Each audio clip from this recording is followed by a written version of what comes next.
दोस्तों, ये दौड़ भरी जिंदगी में हम कितनी बातें भूल जाते हैं। जब हम लोग बच्चे थे, कितने प्यारे थे वह दिन।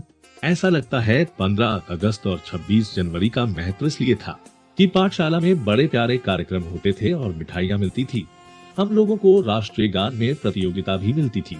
पर आज जब हम बड़े हो गए हैं और इन बड़े राष्ट्रीय त्योहारों के बारे में सोचता हूँ, तो लगता है कि 200 साल की वो स्वतंत्रता की जंजीर जो हमारे पैरों में पड़ी थी, उसका दर्द कितना बड़ा था।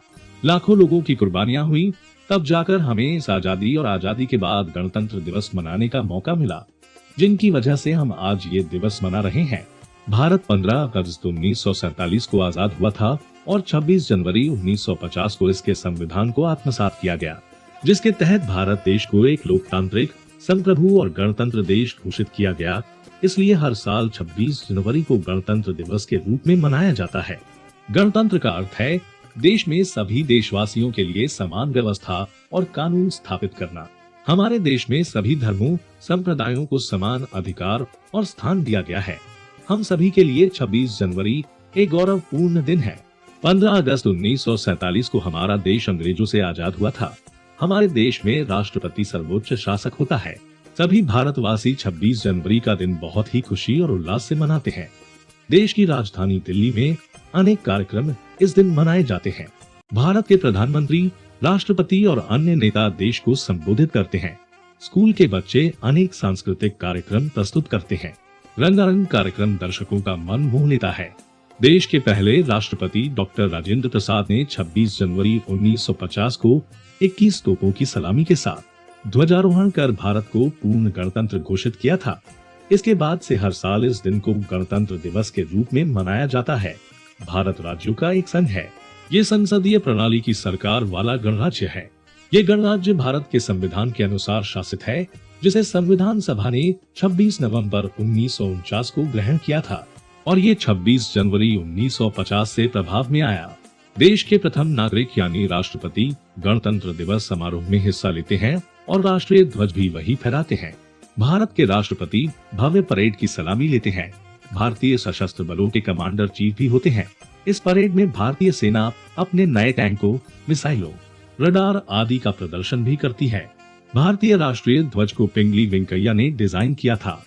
पिंगली ने शुरुआत में जो झंडा डिजाइन किया था वो सिर्फ 2 रंगों का था, लाल और हरा।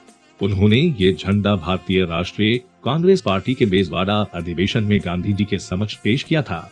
बाद में गांधी जी के सुझाव पर झंडे में सफेद पट्टी जोड़ी गई। आगे चलकर चरखे की जगह राष्ट्रीय प्रतीक स्वरूप अशोक चक्र को जगह मिली। भारतीय राष्ट्रीय ध्वज को इसके वर्तमान स्वरूप में 22 जुलाई 1947 को आयोजित भारतीय संविधान सभा की बैठक के दौरान अपनाया गया था। भारत में तिरंगे का अर्थ भारतीय राष्ट्रीय ध्वज है।